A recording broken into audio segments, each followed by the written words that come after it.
Marc Marquez's 2025 MotoGP winning streak is over, but it's not crashing out of the lead at the Circuit of the Americas that's got the most attention.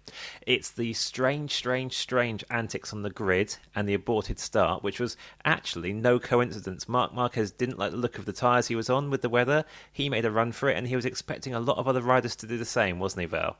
Yes, it was. And when we think about this race going forward, obviously the Marc crash will be a big part of it, but another big part will be the realization that probably should have been won by Brad Binder or Enea Bastianini or Ayagura, one of the three, because those are the three riders who had the correct tyre choice for the start until everything kicked off. And the reason it kicked off, the reason Marc was able to help it along the way, the reason he was able to help it kick off, we have to go back 7 years to remember why, because it was another race that somebody else should have arguably won. It was Jack Miller, who qualified on pole, who was the only rider on the grid in Argentina at Terrasteer Honda on slicks on a drying track.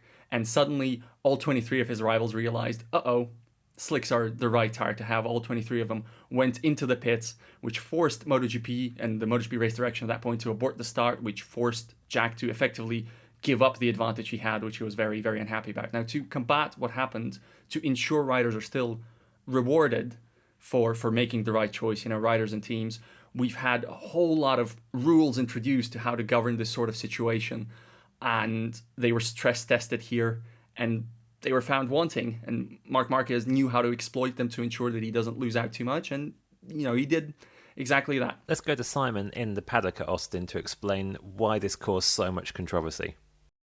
Strategically, in Sunday's race at the Circuit of the Americas, Marc Marquez played a blinder even before it started, because he knew exactly what he was doing in the grid. Whenever he ran off the bike, dashed into the pits and jumped onto a second machine to be at the exit of pit lane and hopefully trigger enough other guys coming behind him that, according to the rules, the organisers would have to cancel the start and do another one.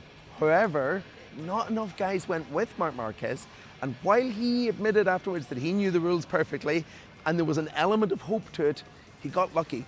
And that's why people are angry. It's not because Marc Marquez played a blinder strategically, because everyone knows that he's good at that. That's what he does. And this was another example of just how clever he is. Instead, the reason that we're seeing so much anger coming from people is because, as per the rules, what race control the guys in this room behind me should have done is continue the start as it was, and Marc Marquez, Pecco Bagnaia, and those other 8 guys that pulled off the grid should have been forced to serve a ride-through penalty during the race that would have been, let's be honest, probably disastrous to any real hopes he had of winning the race. So he got lucky that the move went the way that he needed it to go, albeit for reasons that he didn't expect. It's understandable why guys are frustrated. Some of the guys in the grid had the right tyres already. They were on slicks, they were ready to go, and there was real frustration from the likes of Ayagura at the end of the day, because, what could have been? Starting this race on slicks with most of the remaining grid, I think another 9 of the 12 guys on wet tyres and needing to pit stop, and then everyone else at pit lane, forced to disrupt their start and forced to do a ride-through penalty. We would have been looking at a rookie victor, arguably. We would definitely have seen the likes of Enea Bastianini in the mix with them at the very least. So disappointing that race control did what they did and cancelled the start for no reason. So as Simon says, there's a provision in the regulations for this sort of situation, but a big debate tonight over whether that was properly followed. This is what race director Mike Webb said in a statement issued to the media. We called for a delay and then a quick start procedure due to safety concerns. Given the number of riders, bikes and pit staff on the grid and in the pit lane area, it was impossible to start the warm-up lap. A new race start was the safest way to respond to the unprecedented circumstances at the start of the Grand Prix. We will analyse the situation together with the teams and revisit the regulations. Val, what do you make of that? That comes across to me like Webb felt whatever the rules said, there was just no choice, given that we had people kind of running around on the grid at that point when the race should have been going on to the warm-up lap.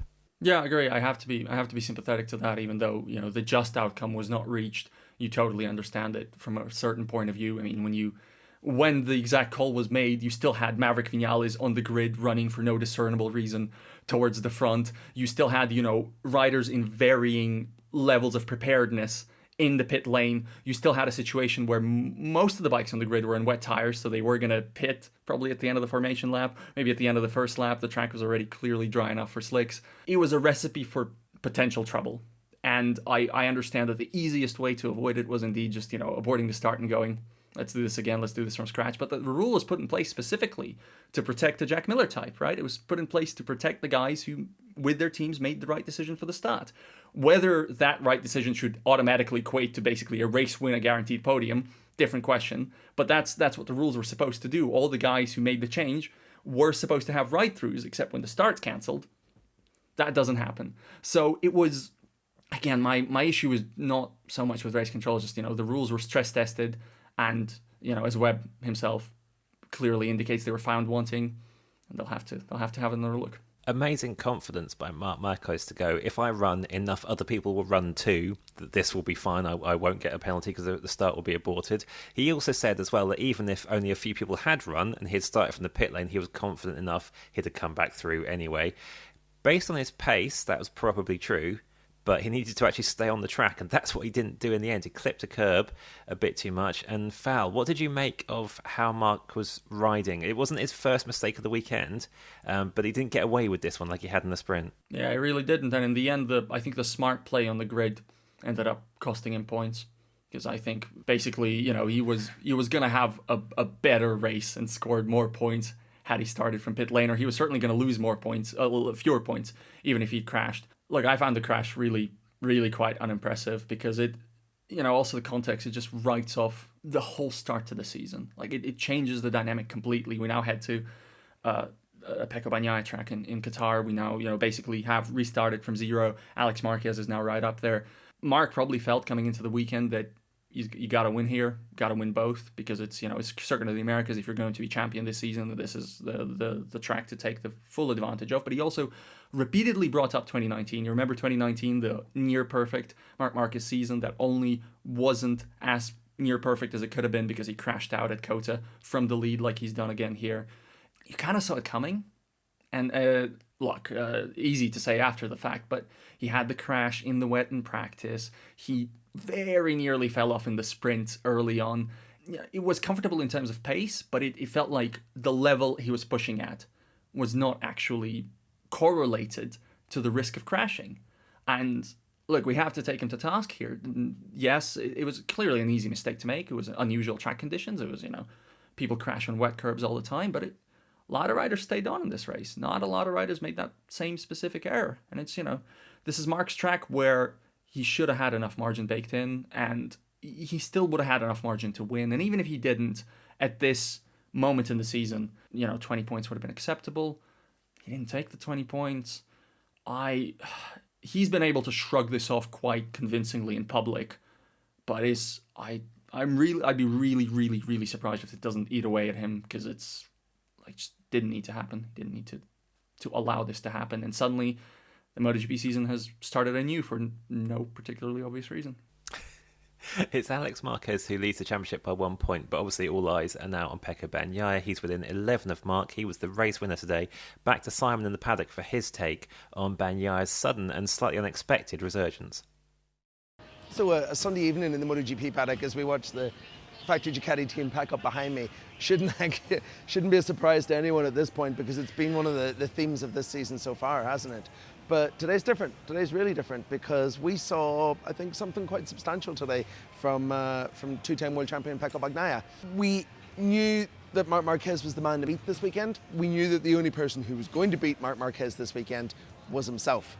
And in the end, that's what happened. But this weekend, rather than being a little bit off the pace, a little bit behind the curve, Pecco Bagnaia was right there to pick up the pieces.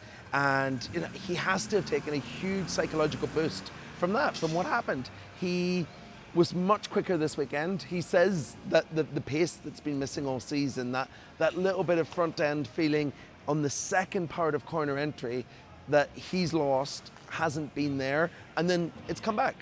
He told us after the race in Argentina that he was going to spend the next week studying really hard to try and understand where they were missing it, what was missing. He came here and told us right away in the first day on Thursday that he felt like there was something that they had discovered, something that he needed to work on as a rider, something that he needed to try and understand. He went on Friday in damp conditions and came in quite optimistic, but obviously with those wet conditions, it's hard to gauge too much whether it was there or not. Saturday was better. his qualifying performance was more because he made a mistake rather than because he didn't have the pace to be in the front row. And then on Sunday in the main event, he delivered. He was right there whenever Marc Marquez wasn't anymore. He was able to beat Alex Marquez, who, let's be honest, has been is probably his biggest nemesis so far this season. And now we go into Qatar, a circuit that he's been really looking forward to, really expecting to be able to perform like the old Pecco with that confidence boost. He's never been as down in the dumps as everyone has believed that he has, right? He's been confident all the way through because he's known that his job has been to get through these opening 2 races and survive. He's done that now. We're 3 rounds in. He's had his best ever start to the season in terms of championship points. And really his only problem is that we've been to 3 super strong Marc Marquez circuits. Those are behind us. We're done. We're on to a circuit that Pecco Bagnaia likes a lot more than Marc Marquez does. And hopefully this is where the championship battle starts.